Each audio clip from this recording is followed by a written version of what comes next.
আমরা তো চট্টগ্রাম ছিলাম, তো ওনারা 6 জন বন্ধুরা মিলে কক্সবাজার ট্যুরে আসেন।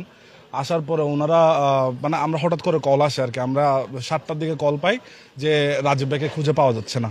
বাকিরা সবাই ঠিকঠাক ছিলেন, হসপিটালে ছিলেন। তো আমরা ওটা শুনে আমরা শীঘ্রই ওখান থেকে রওনা করে আসার পর আমরা খোঁজাখুঁজি শুরু করি, আমরা খুঁজে পাই না। তো হঠাৎ করে একটা খবর আসে যে ওই জায়গাটার নাম ঠিক বলতে পারি না, অনেক দূরে। হ্যাঁ, ওই জায়গায় মানে ওনার মরদেহটা পাওয়া যায়। তো কনফার্ম করার জন্য আমাদেরকে নিয়ে যায়, আমরা গিয়ে দেখি আসলে ওটা রাজীব ভাই ছিলেন।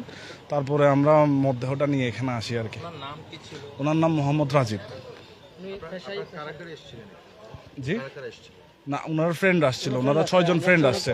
আমরা হচ্ছে ওনার রিলেটিভস, আমরা আসছি আর কি, আমরা পরে আসছি।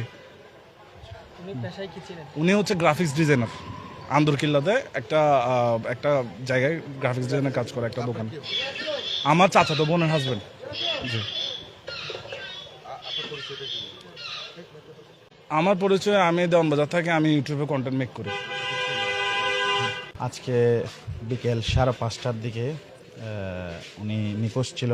ওনারা 5 জন নেমেছিল, 5 জন গোসল করার সময় আমাদের যারা উদ্ধারকর্মী আছে তারা 4 জনকে উদ্ধার করেছিল তাৎক্ষণিক। উদ্ধার করার পর উপরে তীরে আসার পর তারা বলতে তাদের সাথে আরেকজন ছিল।